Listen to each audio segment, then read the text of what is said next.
I'm Coach Corey Wayne, and this is my video coaching newsletter. And the topic of this newsletter is going to be living together after only 2 months of dating.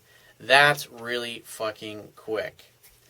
Got an email here from a viewer, obviously, and he says, "Hey Corey, a lot of what you say makes sense, and hopefully you can help me in my situation. I've recently been seeing a girl for about 3 months. I'm 29 and she is 38. I'm really into this girl, and for the first 2 months, things have been really good. I now have moved in with her." He says, "Too soon, I agree, but through necessity, as I had nowhere else to go at the time." Dude, moving in with a girl because you got no other place to go is not a good reason to move in with her. A good reason to move in with a woman is because you're head over heels in love with her, she's head over heels in love with you, and you guys have dated for several years and you want to live together, or maybe you're getting married, or maybe you're engaged, whatever happens to be, or maybe you want to start a family. Those are good reasons to move in together. But when you're just starting to date somebody and you move in after 2 months, it takes 90 days before like the masks come off and you really get to see who that other person truly is. Because people can basically, when they start dating someone, they can basically hide who they really are for about 90 days, and then it starts to slip out. It's like when you move in with somebody after 2 months, you don't even know them yet, and they don't even know you yet. So, I would have never done that, dude. He says, "I make a lot of effort with her to make her feel wanted and appreciated, and I realize that maybe too much sometimes.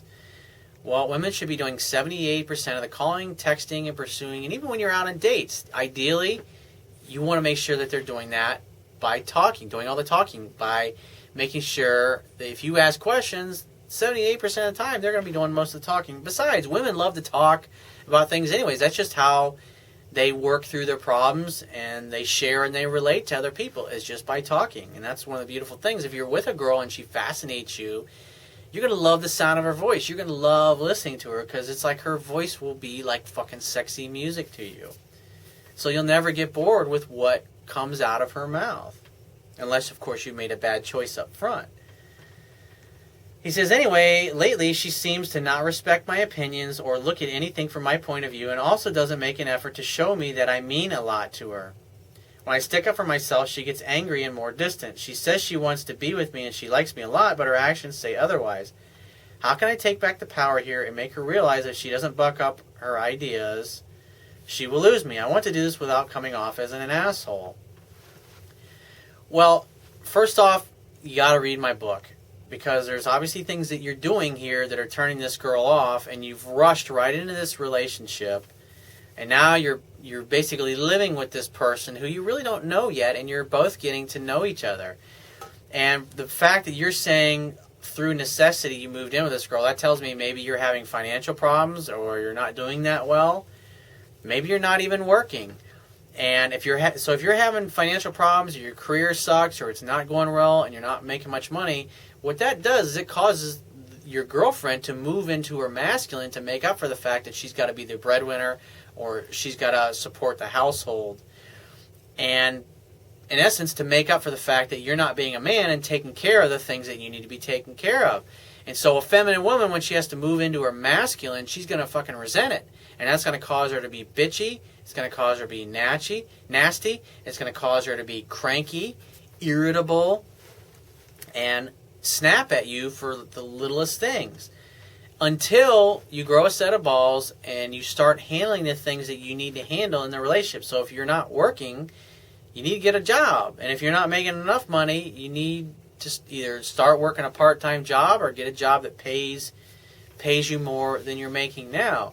Because if you're showing up and you're shacking up with this girl, living in her place in essence because you got kicked out of your place, or you couldn't afford to stay renting on your own, or whatever it happened to be, you're in essence not acting like the man in the relationship. And it's only a matter of time. If you keep that up, eventually she's going to kick you to the curb, because she started dating this guy that seemed to have his shit together, and then after a few months of being together, in essence now she's supporting you and taking care of you. And so you've assumed the woman's role in the relationship, and she's assumed the man's role as the provider in the relationship. And any feminine woman that's forced to move into her masculine to take care of the household because the man is not doing what he's supposed to be doing is going to act bitchy and act irritable. But it doesn't mean you got to sit there and act like a doormat and let her walk all over you either. So when she starts acting bitchy and nasty to you, just say, baby, if you want to talk about something, I'm happy to listen to you, but don't be rude and don't be condescending and don't talk to me in that tone.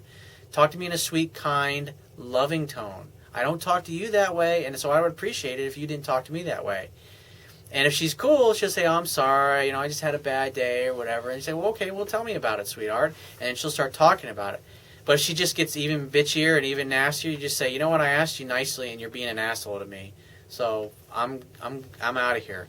And then you just pick up your shit. It doesn't mean you move out. It just means you go, just say, I'm going to go and hang out with my buddies. Or, when you calm down and you're ready to act like a mature adult and you want to have an adult conversation, I'll come back. But until then, I don't want to see you. I don't want to be around you when you're like this. And then you leave. You go off and go hang out with your buddies, go have some beers with your friends, just go do whatever it is that you're going to do. And when you come back later, if she's still, he's like, I told you, it's like, I'm not going to tolerate you talking to me like this. And if she keeps doing it, leave again. Go spend the night at a buddy's house, or go stay in a hotel, or stay in an extended stay, whatever it happens to be. Because if you hang out with a woman and you tell her how you want to be treated and yet she continues to abuse you, if you stay there and tolerate the shit, you're enabling her behavior. The fact that you're staying there communicates your acquiescence to that. In other words, you're being submissive to allowing her to walk all over you.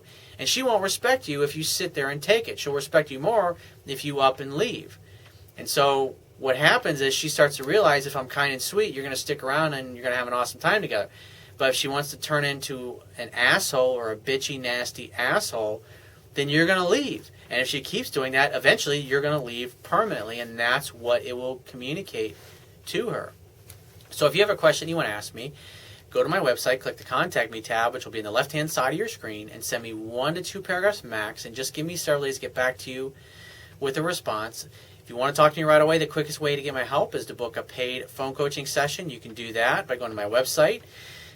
On the Products tab, which will be at the top of your screen, just click that and follow the instructions. If you want a digital version of my Kindle ebook, go to my website, and underneath the email sign-up box is a box that has a link that'll take you right to the Amazon Kindle download page for my book. Once you get there, if you don't have a Kindle device, just download one of their free e-reader apps for whatever electronic device that you want to read it on.